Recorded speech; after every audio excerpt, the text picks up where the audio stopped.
En la discusión sobre el dictamen que expide la Ley de Ingresos 2023 por el PAN, el diputado Gerardo Peña Flores señaló falsamente que la economía nacional vive de oxígeno artificial. La presente Ley de Ingresos, que plantea un endeudamiento de 1.2 billones de pesos, deja ver con claridad que nuestra economía nacional vive de oxígeno artificial, aseveró. Detalló que se estima un crecimiento económico de alegre 3%, mientras que el Banco Mundial y el Banco Central de nuestro país dicen que cuando mucho será de 1.2%. Subrayó que esa errónea estimación se traducirá en mayor inflación, estancamiento de la economía, pérdida de empleos y debilitará aún más la ya de por sí mermada estabilidad de los hogares de las familias de México, gritó finalmente, desesperado porque ya no pueden clavarle las uñas al erario. Por su parte, el diputado Ángel Benjamín Robles Montoya, del PT, señaló a los diputados rabiosos del PAN que el ingreso del Estado es un instrumento que garantiza el bienestar del pueblo y que esta ley es un instrumento para garantizar la continuidad del bienestar de la gente, por lo que con el respaldo decidido de su grupo parlamentario se seguirá consolidando la política económica del Ejecutivo.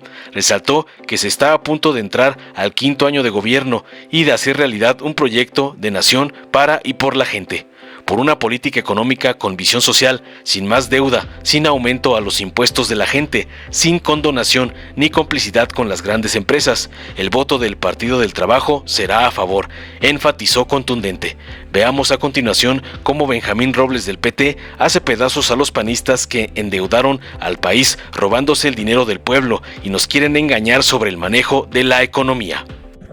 Y tu permiso, Presidenta. Adelante, diputado. ¿Qué tamaño y qué nivel de hipocresía venir a acusar a la oposición de hacer rabietas cuando la única rabieta, que además fue pública y evidente, no nada más para todos los que estamos aquí, sino para México entero, pues ha sido quienes estuvieron amagando al oficialismo, sí, aliados del oficialismo, con no venir a votar? Habría que saber, a ver, de qué sabe ese acuerdo al cual han de haber llegado, porque llegaron aquí ya muy alineaditos. Compañeras y compañeros, la presente Ley de Ingresos, que plantea un endeudamiento de 1.2 billones de pesos, deja ver con claridad que nuestra economía nacional vive de oxígeno artificial. Esta Ley de Ingresos rompe con la regla económica que por sentido común no es viable que los ingresos sean menores a los gastos. Eso llevará a una quiebra pública y con ello se gestará un Armagedón financiero al final del sexenio, que por cierto lo padecerán primero aquellos a quienes ustedes dicen ser su prioridad, es decir, los más desprotegidos. La ley estima un crecimiento económico de un alegre 3%, mientras que el Banco Mundial y el propio Banco Central de nuestro país dice que cuando mucho será de 1.2%.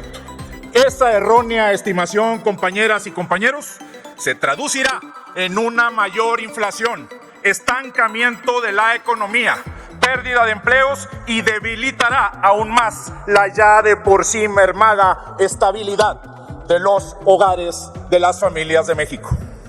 El no promover la reactivación económica vía estímulos fiscales, el no establecer condiciones de desarrollo que potencien más y mejores empleos, el no premiar a los estados que más y mejor recaudan, el no poner en ley el 8% de IVA fronterizo, generará un círculo vicioso interminable que motivará una menor recaudación y meterá a nuestra economía en un espiral sin salida en los próximos años.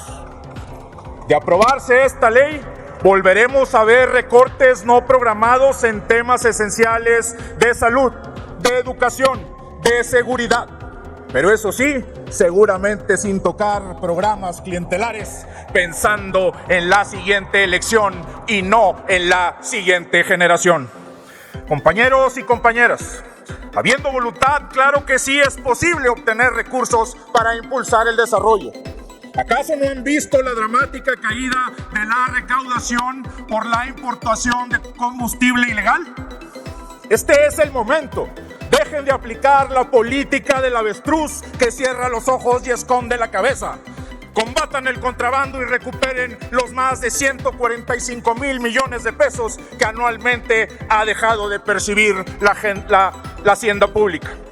Los argumentos expuestos en la combinación dictaminadora dejan claro que la mayoría de esta asamblea volverá a fungir como mera oficialía de partes, sin razonar, sin valorar y sin sentir el grave daño que con su voto le provocarán al país.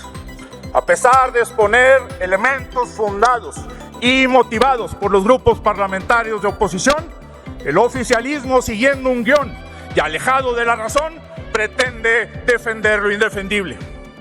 Por todo lo anterior, Acción Nacional votará decididamente en contra y alertamos a que valoren, razonen y consideren las reservas presentadas, que se active un urgente plan de alivio para la economía nacional, pensando en todo momento por todos y cada uno de los sectores y grupos sociales de nuestro país, que también son México, y si no lo hacen, que la historia y el país entero se los demande. Es cuanto.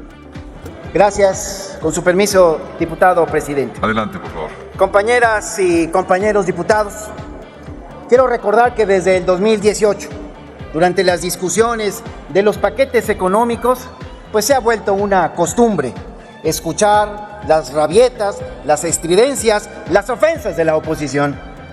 Y yo digo que es comprensible, compañeras y compañeros de la Cuarta Transformación, porque a estos opositores ya no les queda más que eso, el pataleo.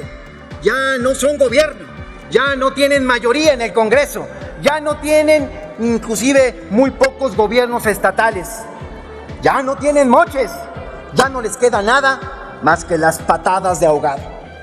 Ojalá, como lo hacen, así hubieran alzado la voz cuando los exhibían por los moches. Ojalá así hubieran alzado la voz cuando Felipe Calderón aumentó el IVA bajo el sesudo argumento de que se incrementaría la recaudación, pero mientras en lo oscurito le condonaba impuestos millonarios a sus cómplices. Ojalá así hubieran alzado la voz en cada gasolinazo de Calderón. Sí, ver para creer, compañeras y compañeros. Los autores del Fobaproa, los autores de la deuda descomunal, los autores de los aumentos de impuestos, los autores de la ineficacia recaudatoria, pretendiendo aquí a venir a darnos clases de economía, de manejo responsable de las finanzas y peor aún de ética. ¡Qué desfachatez! ¡Qué desvergüenza!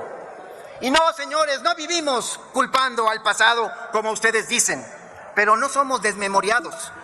Y aunque estemos resolviendo el desastre que nos dejaron, no vamos a dejar de recordarles el daño que le hicieron a la gente, las ruinas en las que dejaron a este país, el desastre que fueron sus desgobiernos y la corrupción que ustedes convirtieron como su forma de gobernar. Sí, se los vamos a seguir recordando, aunque les duela. A ver si tantita vergüenza sienten y deciden entonces mejor empezar a trabajar, pero por el bien del país y no por descarrilar a un gobierno democráticamente electo por la inmensa mayoría de las y los mexicanos que lo siguen respaldando. Así respaldamos nosotros a Andrés Manuel López Obrador.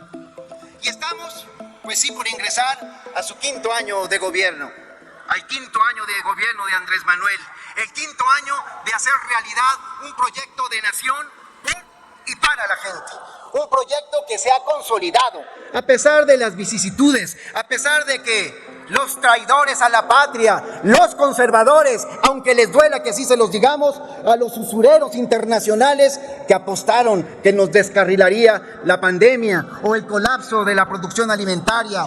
Ellos apostaban a que la inflación se volviera galopante para que el Ejecutivo Federal renunciara a las metas y a los objetivos de la Cuarta Transformación, pues se quedaron y se van a seguir quedando con las ganas, porque son ustedes, diputados de la traición, los que en medio de la pandemia pedían endeudamiento público para salvar los negocios de sus amigos, los que pidieron que se anularan o se recortaran los programas sociales que ayudan a los más necesitados en este país.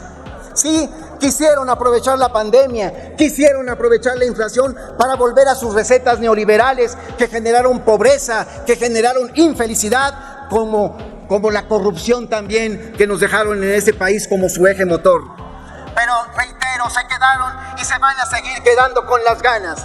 Esta ley, compañeras y compañeros, será un instrumento para garantizar la continuidad del bienestar de la gente. Con el respaldo decidido del Partido del Trabajo se seguirá consolidando la política económica de Andrés Manuel López Obrador. Por esas razones, por una política económica con visión social, sin más deuda, sin aumento a los impuestos de la gente, sin condonación y complicidades con las grandes empresas, el voto del Partido del Trabajo será a favor, compañeras y compañeros. Es cuanto, y que viva la Cuarta Transformación. Dale en me gusta, suscríbete, activa la campanita y compártelo para que más gente lo vea.